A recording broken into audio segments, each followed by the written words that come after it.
सर्दी के मौसम की बरसात की रात, सुनसान बियाबान, कच्ची सड़क और सड़क के दोनों तरफ बाबुल के पेड़ों का जंगल और जंगल से गीदड़ों के झुंडों की रोने की दर्दनाक आवाजें, जैसे किसी उनसे ताकतवर जानवर ने उन सब पर एक साथ हमला कर दिया हो। अमावस्या की अंधेरी रात में अचानक 75% से मोबाइल की बैटरी 0%। कच्ची सड़क पर डॉक्टर महेश की गाड़ी के अलावा दूसरा कोई वाहन नहीं और साथ में गाड़ी में बैठी हुई चुड़ैल। ऐसे माहौल में मजबूत से मजबूत दिल के मनुष्य का भी हार्ट फेल हो जाता। डॉक्टर महेश ऐसे डरावने माहौल में फंसा इसलिए क्योंकि डॉक्टर महेश ने जल्दी घर पहुंचने के लिए हाईवे पर लगे बस ट्रक में एक्सीडेंट के जाम के बाद हाईवे रोड के किनारे जा रही कच्ची सड़क से शॉर्टकट ले लिया था, ये जानते हुए कि वह कच्ची सड़क भूतिया सड़क है और आधे कच्चे रास्ते पर पहुंचने से पहले ही उसकी गाड़ी के सामने कड़ाके की ठंड से कांपता हुआ 7-8 साल का आधा नंगा, यानी कि सिर्फ काले रंग का निकर पहने हुआ और ऊपर शरीर पर कमीज, स्वेटर आदि कुछ भी नहीं पहने हुए बच्चा आ गया था। उस अकेले बच्चे को इस मुसीबत संकट में फंसा देखकर डॉक्टर महेश ने इंसानियत के नाते उस बच्चे की मदद करने के लिए तुरंत अपनी गाड़ी रोक दी थी। लेकिन जब डॉक्टर महेश उस आधे नंगे बच्चे की मदद करने के लिए अपनी गाड़ी से उतरा था तो वह बच्चा वहां से गायब हो चुका था। और जब डॉक्टर महेश ने अपने मोबाइल की टॉर्च जलाकर कच्ची सड़क के दोनों तरफ वाले बाबुल के जंगलों में उस बच्चे को ढूंढने की कोशिश की थी तो गिद्ध के आकार के आम उल्लू पंछी से बहुत अधिक बड़े विशाल हष्ट-पुष्ट उल्लू ने उस पर हमला कर दिया था और उस उल्लू ने डॉक्टर महेश को लहूलुहान कर दिया था, यहाँ तक कि उसकी की काले रंग की लेदर की जैकेट के भी चिथड़े उड़ा दिए थे। और जब डॉक्टर महेश हमलावर उल्लू के लगातार होने वाले हमलों से बचने के लिए अपनी गाड़ी की तरफ भागा था, अपनी जान बचाने के लिए गाड़ी का दरवाजा खोलकर उसमें छुपाने के लिए, तो उल्लू ना जाने कैसे उसकी गाड़ी के अंदर घुसकर ड्राइवर सीट पर बैठ गया था। गाड़ी में उल्लू को घुसा देखकर डॉक्टर महेश वहां से उल्टा भागते हुए सोच रहा था कि काली माता की सच्ची भगत मेरी माँ सच कहती थी कि इस कच्ची सड़क पर कभी भी रात के 12 बजे के बाद अकेले नहीं गुजरना, क्योंकि इस कच्ची सड़क पर रात को पिशाचिनी बच्चा भूत चुड़ैल भटकती है और अब तक इस कच्ची सड़क पर जितने भी लोगों की जान गई है, इन तीनों पिशाचिनी चुड़ैल बच्चे भूत ने ली है। पुलिस जनता सोचती है कि खूंखार आदमखोर शेरनी ने उन सब की जान ली थी। सब लोग ये जानकर भी अनजान बनते हैं कि आदमखोर शेरनी को 50 साल पहले आसपास के गांव के लोगों ने देखा था, तो वह 50 वर्ष बीतने के बाद भी अब तक जिंदा कैसे हो सकती है। पिशाचिनी भूत प्रेतों पर विश्वास न करने वाले डॉक्टर महेश को मां की बात अब सच लगने लगी थी। जब उस उल्लू ने उसकी गाड़ी से उड़कर जमीन पर दौड़ते हुए काले रंग का निकर पहने हुए उसी बच्चे का रूप धारण कर लिया था जो डॉक्टर महेश की गाड़ी के सामने आ गया था। ये डरावना दहशत से भरा दृश्य देखकर डॉक्टर महेश का दिल तेज तेज धड़कने लगा था। उसके हाथ पांव ढीले पड़ गए थे और उसे ऐसा महसूस हो रहा था कि शरीर के साथ उसकी आवाज भी बर्फ की सिली जैसे जम गई है। तभी उसे अमावस्या और घने कोहरे के अंधेरे को चीरते हुए लाल रंग की साड़ी पहने अद्भुत अप्सरा हूर की परी जैसी खूबसूरत लड़की हाथ में छोटा सा बच्चों के खिलौने जैसा त्रिशूल लिए अपनी ओर आती हुई दिखाई दी थी। वह खूबसूरत लड़की दूर से ही चिल्ला चिल्ला कर कह रही थी कि बाबूजी जल्दी यहाँ से भागो, बाबूजी जल्दी यहाँ से भागो, आपके पास कुछ भी सोचने का समय नहीं है। उस लड़की की चेतावनी सुनकर डॉक्टर महेश ने जल्दी से अपनी गाड़ी स्टॉप कर दी थी और आवाज देकर उस अकेली लड़की को अपनी गाड़ी में बिठा लिया था। डॉक्टर महेश के साथ गाड़ी में बैठने के बाद उस लड़की ने कहा था, अगर मैं समय पर न पहुंचती तो वह बच्चे का भूत आपकी जान लिए बिना आपका पीछा नहीं छोड़ता। वह उल्लू बच्चा भूत ही था। अपना यह विश्वास मजबूत करने के लिए डॉक्टर महेश ने पूछा था, तुम इतने यकीन से कैसे कह सकती हो कि वह उल्लू पक्षी नहीं बल्कि बच्चा भूत था? क्योंकि मैं इस जंगल में रहती हूँ और मैं कर्ण पिशाचिनी की सेविका देविका पिशाचिनी हूँ। अगर वह पिशाचिनी हद से ज्यादा खूबसूरत ना होती और सड़े गले दांत बाहर निकले चेहरे वाली होती तो उसके मुंह से पिशाचिनी शब्द सुनकर डॉक्टर महेश का हार्ट फेल ही हो जाता। लेकिन इतनी खूबसूरत लड़की को देखकर कोई भी कुंवारा उससे किसी भी शर्त पर शादी करने के लिए तैयार हो जाता।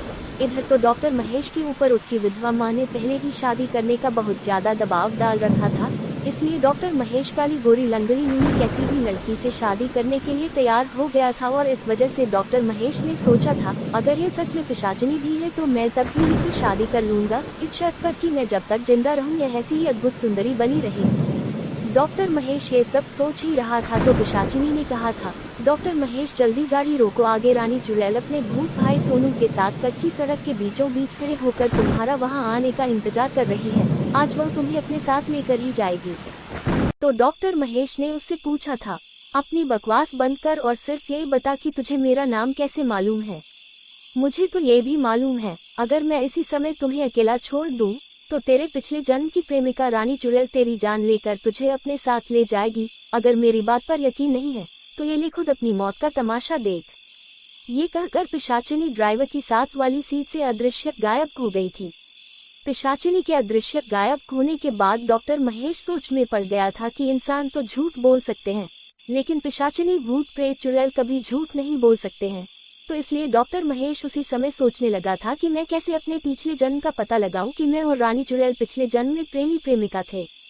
और पिशाचिनी के अदृश्य गायब होते ही उसकी की गाड़ी के बोनट पर रानी चुड़ैल उसका भूत भाई सोनू ना जाने कहां से आकर बैठ गए थे। डॉक्टर महेश ने चुड़ैल रानी भूत बच्चे को देखकर गाड़ी से नियंत्रण खो दिया था। इस वजह से उसकी गाड़ी बाबुल के पेड़ से टकरा गई थी और वह बेहोश हो गया था। बेहोशी में डॉक्टर महेश ने अपने पिछले जन्म को देखा था कि पिछले जन्म में उसका नाम जुगनू था। वह और रानी इस जन्म की रानी चुड़ैल उसकी प्रेमिका थी। रानी के माता पिता नहीं चाहते थे कि हमारी बेटी रानी की शादी तांत्रिक जादूगरनी विधवा माँ के बेटे जुगनू से हो, खास करके रानी के पिता। इसलिए उसके पिता ने जुगनू और उसकी तांत्रिक माँ को जिंदा जला के मारने के लिए उनके घर की बाहर से कुंडली लगाकर आग लगा दी थी कि दोनों माँ बटे सोते सोते सुबह तक जलकर राख हो जाएंगे और मैं अपनी बेटी रानी की शादी मोटी रकम लेकर अधेड़ आयु के गाँव के विदुर प्रधान से करवा दूंगा। 2 वर्ष पहले गांव के प्रधान की बीवी की कैंसर की बीमारी से मौत हो गई थी। वह रानी की खूबसूरती पर फिदा होकर किसी भी कीमत पर उससे शादी करने के लिए बेताब था और रानी का पिता इस बात से अनजान था कि जुगनू के घर में उसकी बेटी रानी और 7 साल का बेटा सोनू भी है। जुगनू की माँ तो उस समय जंगलों में कर्ण पिशाचिनी सिद्धि करने गई हुई है। तब कर्ण पिशाचिनी सिद्धि के बाद जुगनू इस जन्म के डॉक्टर महेश की मां के कान के पास आवाज आई थी कि तेरे बेटे और होने वाली बहू के 7 साल के भाई को खुद तेरी होने वाली बहू के पिता ने जिंदा जलाकर राख कर दिया है। क्योंकि कर्ण पिशाचिनी सिद्धि के बाद अलौकिक आवाज कान के पास आकर भूतकाल वर्तमान भविष्य साधक को बता देती है। तब ये सुनकर जुगनू की माँ रोती पीटती बिलखती घबराकर अपने घर की तरफ दौड़ी थी और अपने बेटे की अध जली लाश को देखकर उसने रानी के माता पिता से और गांव के प्रधान से बदला लेने की वजह से कर्ण पिशाचिनी सिद्धि और अपनी जादूगरी तांत्रिक शक्ति से रानी उसके छोटे भाई की आत्मा को मुक्ति नहीं मिलने दी थी और उन्हें हुक्म दिया था कि इसी समय मेरे बेटे जुगनू और तुम दोनों की मौत के लिए जिम्मेदार लोगों से अपनी मौत का खुद बदला लो। इसलिए अपने माता पिता के साथ गाँव के प्रधान को दर्दनाक मौत दो। लेकिन अपनी और जुगनू की मौत का बदला लेने के बाद यानी कि सबकी हत्या करने के बाद रानी उसके छोटे भाई सोनू की आत्मा को मुक्ति नहीं मिली थी, क्योंकि रानी की जुगनू से शादी करने की इच्छा अधूरी रह गई थी। इसलिए अपनी बहन के साथ मुक्ति मिलने की सोनू की भी अधूरी इच्छा रह गई थी, क्योंकि रानी अपने छोटे भाई सोनू को उसके जन्म से माँ जैसे प्यार देती थी। इस वजह से सोनू बहन रानी से कुछ मिनटों की भी जुदाई बर्दाश्त नहीं कर पाता था। इसलिए वह किसी भी हालत में बहन रानी के बिना दूसरी दुनिया में नहीं जाना चाहता था। इसलिए उसको भी बहन के साथ मुक्ति नहीं मिल पाई थी। इस कारण से रानी जुगनू डॉक्टर महेश से मिलन की आस में अब तक भटक रही थी। और जब डॉक्टर महेश को अपने पिछले जन्म को सपने में देखकर होश आया था तो लहंगा चुन्नी पहने पूरा शरीर जला हुआ, बाल जलने की वजह से खोपड़ी में चिपके हुए आंखों की जगह 2 गहरे काले काले गड्ढे और दोनों हाथ जलकर घटनास्थल पर ही टूटकर गिरे हुए। तो इतनी भयानक डरावनी रानी चुड़ैल को ड्राइवर की बगल वाली सीट पर बैठी हुई देखकर डॉक्टर महेश दोबारा बेहोश हो गया था और जब उसे दोबारा होश आया था तो उसके साथ रानी चुड़ैल अपने जीवित वाले खूबसूरत रूप में बैठी हुई थी और तब उसने प्यार से कहा था, जुगनू जल्दी गाड़ी स्टार्ट करो, आगे शिव पार्वती के मंदिर पर मेरे भाई सोनू ने तुम्हारी मेरी शादी की पूरी तैयारी कर ली है। वह हम दोनों का एक साथ आने का इंतजार कर रहा है। तब डॉक्टर महेश ने सोचा था, अगर यह सामान्य स्त्री होती तो मैं इससे मुकाबला करने की सोचता भी चुड़ैल से तो बिना लड़े ही हार मान लेना सही होगा और अब तो काली माँ ही मेरी इस चुड़ैल से रक्षा कर सकती है। तो इस तरह रानी चुड़ैल डॉक्टर महेश की गाड़ी में घुस गई थी। लेकिन बार बार डॉक्टर महेश के अपनी मां को याद करने की वजह से अचानक रानी चुड़ैल हवा में उड़ती हुई गाड़ी का शीशा तोड़कर गाड़ी से बाहर जाकर गिरती है और एक आदमखोर शेरनी की आत्मा उसे गर्दन से पकड़कर बाबुल के जंगलों में खींचती हुई ले जाती है। रानी चुड़ैल के जाते ही ड्राइवर के साथ वाली सीट पर अद्भुत सुंदरी का रूप धारण किए पिशाचिनी बैठ जाती है।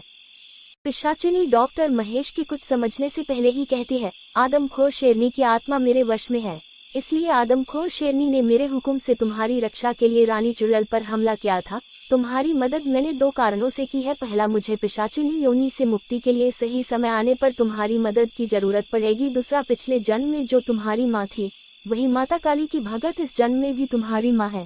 मैं उसकी पिछले जन्म की सिद्ध की हुई पिशाचिनी हूँ। मैंने ही तुम्हारी माँ के हुक्म से रानी उसके छोटे भाई की आत्मा को मुक्ति नहीं मिलने दी थी, और तुम्हारे वंश की गुलाम होने के कारण आज तुम्हारी रक्षा की रानी चुड़ैल की अधूरी इच्छा तुमसे विवाह करने की पूरी न होने की वजह से रानी चुड़ैल उसके भूत भाई सोनू को मुक्ति नहीं मिल पाई है, और उन दोनों को मुक्ति न मिलने में मेरा भी हाथ था, इसलिए मुझे तुम्हारे वंश की सेवा से मुक्ति नहीं मिल पा रही है। लेकिन शायद तुम्हारी माँ की मौत के बाद मुझे तुम्हारे वंश से मुक्ति मिल जाए। और यह कहकर पिशाचिनी डॉक्टर महेश की गाड़ी से अदृश्य गायब हो जाती है। अपनी वजह से दो बेगुनाह बेकसूर आत्माओं को मुक्ति न मिलने का बोझ लेकर डॉक्टर महेश अपने घर आ जाता है।